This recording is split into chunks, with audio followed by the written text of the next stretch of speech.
Friends, welcome back to Hindi शिक्षालय।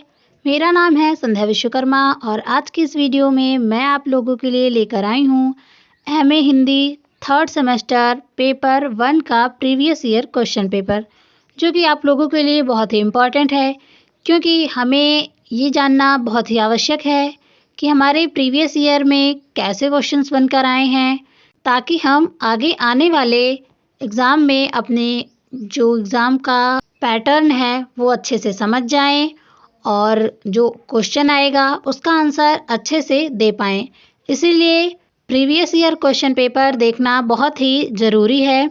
इसलिए आज की यह वीडियो आप लोगों के लिए है, तो आप लोग इस वीडियो को पूरा देखें और इस पेपर के पैटर्न को समझें और देख लें कि कौन कौन से क्वेश्चंस पिछली बार एग्ज़ाम में आए हैं। ये जो पेपर है ये 2024 का यानी latest previous year question paper है, तो आप लोग इसे देखेंगे। अगर वीडियो पसंद आए तो वीडियो को लाइक कर देंगे और अपने दोस्तों के साथ शेयर कर देंगे, ताकि वो लोग भी ऐसी वीडियोस देख पाएँ। और अगर आप लोग मेरे चैनल पर पहली बार हैं तो चैनल को सब्सक्राइब कर लेंगे और मेरे टेलीग्राम चैनल से जुड़ जाएंगे, ताकि वहां आप लोगों को इम्पॉर्टेंट नोट्स और पीडीएफ मिलती रहे।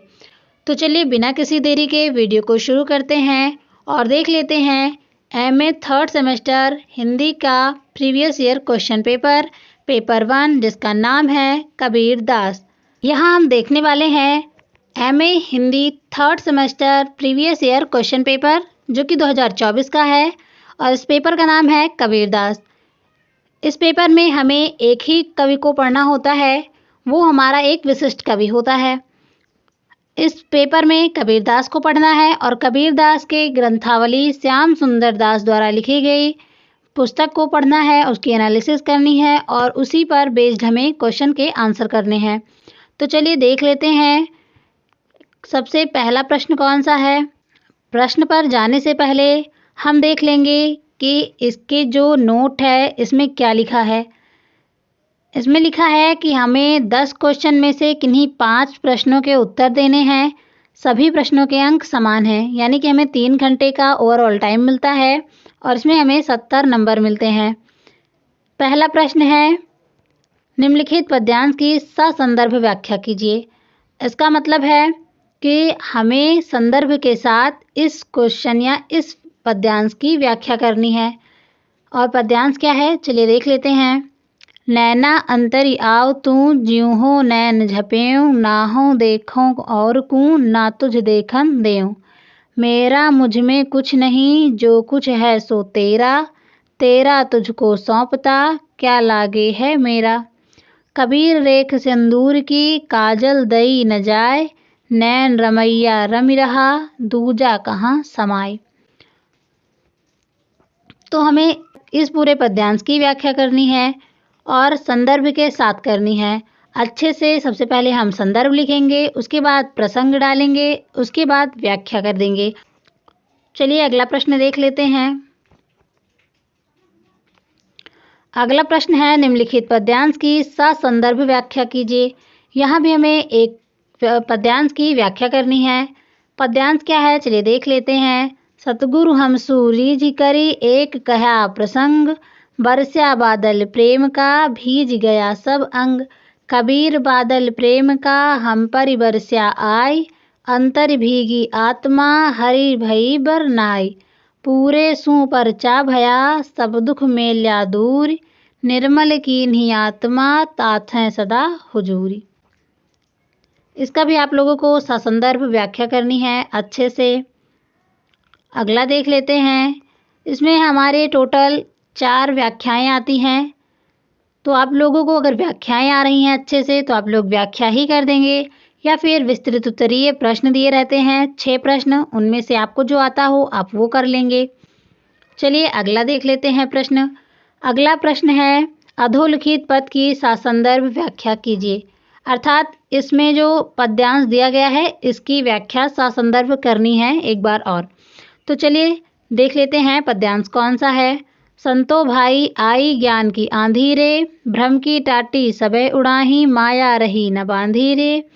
हित चित की द्वै थूनी गिरानी, मोह बलिंडा टूटा, तृष्णा छानी परी घर ऊपर, कुबुद्धि का भांडा फूटा। जोग जुगति कर संतो बांधी निर्चु चुवै न पाणी। कूड़ कपट काया कर निक्ष्या हरि की गति सब जानी। आंधी पीछे जो जल बूढ़ प्रेम हरिजन भीना। कहाँ कबीर मान के प्रकटे उदित भयातम सीना। तो ये रहा आपका तीसरा प्रश्न। इसकी भी ससंदर्भ व्याख्या करनी है। चलिए आगे देख लेते हैं अगला प्रश्न कौन सा है। अगला प्रश्न है, निम्नलिखित पद की ससंदर्भ व्याख्या कीजिए। चलन चलन सबको कहत हैं, ना जाने बैकुंठ कहाँ है। जोजन एक प्रभृति नहीं जाने, बातन ही बैकुंठ बखाने। जब लग हैं बैकुंठ की आशा, तब लग नाहि हरिचरण निवासा। कहें सुने कैसे पति आइये, जब लग तहाँ आप नहीं जाइए। कहें कबीर बहु हिये काही, संग संतहि बैठें आही। तो ये 4 व्याख्याएं थी आपकी, और आप लोगों को इन व्याख्याओं के संदर्भ सहित अच्छे से व्याख्या करनी है। इसका काव्यगत अलंकार लिख देना है और इसका एक अच्छा सा प्रसंग लिख देंगे, ताकि आप लोगों को 14 नंबर में से 13 या 12 नंबर तो ज़रूर ही मिल जाएं। चलिए आगे देख लेते हैं अगला प्रश्न कौन सा है। अगला प्रश्न है, कबीर की प्रेम भावना पर संक्षिप्त लेख लिखिए। अर्थात कबीरदास ने जो अपनी कविताओं में या अपने काव्य में प्रेम भावना का जो विश्लेषण किया है, आप लोगों को उसी का विश्लेषण करके अपने आंसर में लिखना है। तो प्रेम भावना यानी कि कबीरदास अपने काव्य में प्रेम को कितना महत्व देते हैं, उनके काव्य में प्रेम का कितना महत्व है, आप लोग इसका अच्छे से अध्ययन कर लेंगे। और इसके लिए आप लोग बाबू श्याम सुंदर दास की कबीरदास की एक पुस्तक आती है, आप लोग उसे पढ़ेंगे ताकि आप लोगों को अच्छे से ये कॉन्सेप्ट क्लियर हो जाए। या फिर आप लोग मेरे YouTube चैनल पर जाकर वीडियोस देख सकते हैं, मैंने अपने चैनल पर अपलोड कर रखी है। चलिए अगला प्रश्न देख लेते हैं। अगला प्रश्न है, कबीर के साहित्य में जितना सामाजिकता बोध है, उतना ही गहन आध्यात्मिक चिंतन भी। सोदाहरण स्पष्ट कीजिए। अगला प्रश्न देख लेंगे। अगला प्रश्न है, कबीर की भक्ति भावना का निरूपण कीजिए। अर्थात कबीरदास के काव्य में या उनके ग्रंथों में जो भक्ति भावना का निरूपण किया है उन्होंने, उसे ही आप लोगों को अपनी कॉपी में लिखना है। तो आप लोग यह प्रश्न मेरे YouTube चैनल पर जाकर देख लेंगे। मैंने ये वाले प्रश्न का उत्तर अपने चैनल पर करवाया है, और आप लोग उसे चाहें तो अपने नोट्स में लिख लेंगे, ताकि आप लोगों को एग्ज़ाम में आसानी हो, उसे याद कर लेंगे। अगला प्रश्न है, रहस्यवाद को स्पष्ट करते हुए कबीर के रहस्यवाद पर प्रकाश डालिए। यानी कि कबीर के काव्य में जो रहस्यवाद है, या कबीर अपने काव्य में जो रहस्यवाद का परिचय देते हैं, आप लोग उस पर प्रकाश डालें। आगे देख लेते हैं अगला प्रश्न कौन सा है। साखी आँखी ज्ञान की के आधार पर ज्ञानाश्रय शाखा की विशेषताओं को उद्घाटित कीजिए।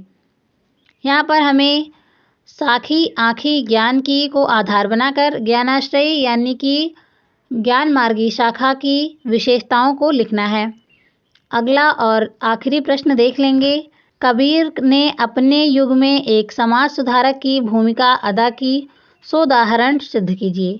आज तक का सबसे अच्छा क्वेश्चन मुझे यही लगा है। आप लोग चाहें तो इसे बहुत ही अच्छे से लिख सकते हैं।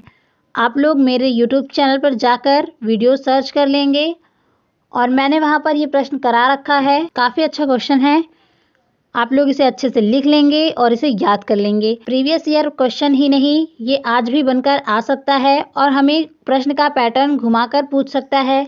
लेकिन ऐसे क्वेश्चन दोबारा आने की बहुत ज़्यादा संभावना रहती है, तो आप लोग इसे ज़रूर याद कर लेंगे। तो ये रहा आपका 10 का 10 प्रश्न, जिनमें से आपको अपनी इच्छा के अनुसार या अपने आने के अनुसार जो आपको आता हो, आप लोग उनमें से 5 क्वेश्चन के आंसर लिखेंगे। तो आज की यह वीडियो आप लोगों को आई होप समझ में आ गई होगी। आपको सारे प्रश्न समझ में आ गए होंगे। अगर वीडियो आप लोगों को पसंद आई है तो वीडियो को लाइक कर देंगे, और चैनल पर पहली बार विजिट कर रहे हैं तो चैनल को सब्सक्राइब ज़रूर कर लेंगे, और मेरे टेलीग्राम चैनल पर जुड़ जाइए। आप लोगों को इसकी महत्वपूर्ण PDFs मिलेंगी, और आने वाली जो भी वीडियोज़ हैं आप लोगों को सबसे पहले मिल जाएंगी। तो आज की इस वीडियो में बस इतना ही। मिलते हैं ऐसे ही नेक्स्ट इन्फॉर्मेटिव वीडियोज़ के साथ। तब तक के लिए धन्यवाद।